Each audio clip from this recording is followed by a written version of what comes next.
Achi Wobodo joins us. He's of the APC and a legal practitioner on the Rivers election appeal outcome. Good morning and thanks for joining us. You heard the Attorney General of Rivers State on the same matter. Tell us the thinking of the APC. Good morning, gentlemen. First and foremost, I want to say what the PDP is doing is mostly it's like it could be likened to a student who, after failing exam and it's been reprimanded by his parents, turns around to say, "My teacher does not like me." But we like to go through the cases as they've mentioned them, and to show to Nigerians that there's no material contradiction in any position in the judgment so far delivered in the line of the election tribunals across the country. First and foremost, the issue of card reader, which they talked about, which they have made so much fuss about, difference between what the Court of Appeal said in Lagos State and what the Court of Appeal said in Abuja. If they had the privilege, or if they've taken time to read the judgment, the Lagos State judgment, they will see that there is no contradiction in both judgments. What the Lagos State said simply is that the non-use of card reader is not a ground for nullifying an election. It is not a ground identified under the Electoral Act for setting aside an election.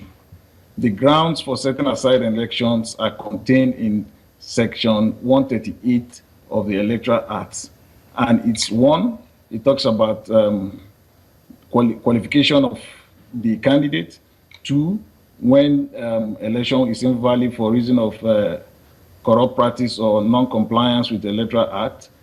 Three, when the person returned is not duly elected by lawful vote cast. And four, when there was lawful exclusion. Now, if you look at these grounds, it did not make provision for card reader.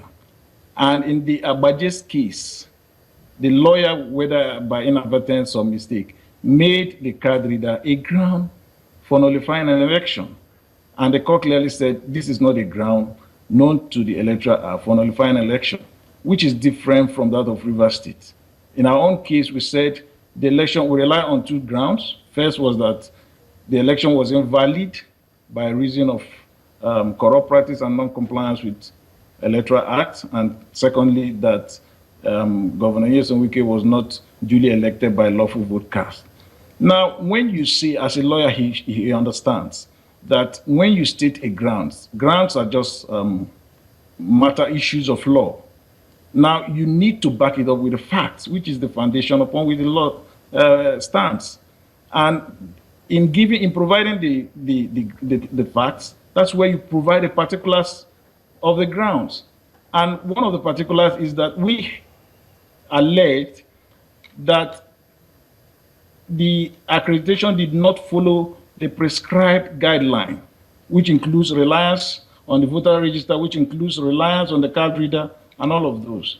We talked about violence, we talked about non-collation at collation point, we talked about non-announcement of the results at the point of announcement. Now, if you look at that, there's no way you expect the Court of Appeal to come to a conclusion that card reader was a ground when we didn't make it a ground. It was merely a particular, one of the several particulars that we provided. So the issue here goes beyond that of card reader. There are other queries, according to you. You're talking about violence and other anomalies on election day, right? Yes. Now, let's go to the second point that he made. Even though he tried to run away from the political angle, but he spent so much time talking about politics or different judgments coming for different political parties. Now, but they are not informing Nigerians as to the true situation of the cases. There can be no two cases that have the same facts. Facts are different. What might be the same is the law, but the law is applied to the facts. Now, the case, the 21 days case he was referring to in Kogi State, what was the fact? There was no notice at all given to INEC. In the case of APC in Rivers State, notice was given, which the court computed to mean up to 60 days notice. Now, for instance, if I gave a notice in November and said election would hold, primaries would hold in February, and then mid-January, there's a reason why the venue of that primaries cannot no longer stand, shouldn't we inform INEC as to change of venue? Does the notice of change of venue amount to non-compliance with Section 85(1)? Obviously not. If I said we are going to hold primaries, say at the Civic Center in Port Harcourt, and for some reason the place becomes uninhabitable and people can no longer do business there, are they saying that APC cannot change? And if we give a notice as to change, it amounts to non-compliance with Section 85? That is exactly not the case. The question is, sorry to interrupt. Let me just make this point. The same tribunal they are accusing in the labor case against Nyesom Wike held also that 21 days is, you have to give 21 days notice, because in that case, 21 days notice was not given at all. So you cannot be complaining about the courts when the facts are not the same. So I'm just wondering, though, you talked about a change of venue. What you're talking about is a change of date. They're not the same thing, are they? Both changing venue and changing dates are not, they are not the same thing. But the point is, when you have given an initial notice, that is what the notice that the Electoral Act contemplates. If for any reason there's any prevailing circumstance that would not allow for the first date to take place, then you have to shift it. But the time will begin to run from the day you gave the initial notice. That is that is the view of the court, and which is the acceptable view, given all the circumstances. And then what is the effect of that provision? The courts have also interpreted, including higher courts than the Court of Appeal, to show that that is a shield. And Mr. Wobodo, if I may come in here, he talked about two cases here, where they said that the days, number of days begins to count from the initial letter, and the other case where the number of days counts with each letter that you're writing. So which one exactly do you say is the right one? What is the content of the letter? In deciding whether, in computing the time, you have to consider the content of the letter. Okay. If the man says, referring to my earlier letter, and I want to, referring to my earlier letter, for some reasons, election the primaries cannot hold on so and so day, we are now moving it to so and so day. Are you saying that the time will begin to run from the second letter? Obviously not. Okay. The other part you talked about is the question of legal vote. What makes a vote legal? Is it after accreditation, which has to do with the card reader? Or is it the fact that the person did cast a vote? So what constitutes a legal vote? Now, yes, why a legal vote is a vote that was cast in accordance with the provisions of the Electoral Act. And in this case, does that include the card reader? Of course. Card reader is part of the electoral guideline. So in that case, if the card reader is part of the electoral guideline, why would you say one person was right in using the card reader or was not right in using the card reader as a basis for asking for an election to be set aside? No. You please don't get it wrong. Don't make the same mistake they're making. The ground for setting aside an election was provided for in the Electoral Act. Now, if the grounds upon which you are applying for the court to set aside an election is not as provided for in the Electoral Act, those grounds are incompetent. And legal votes is one of the grounds? For the particulars, it's a matter of fact. Now we're saying that the non-compliance, and in any case, if you look at our pleadings, because what governs a petition is the pleadings of the party.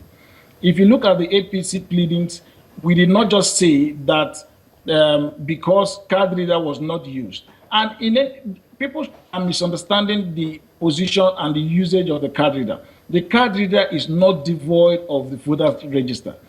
What happens is that when a voter presents himself before the presiding officer, he looks at the voter's card and looks at the voter register, identifies the voter as the person who is on the register.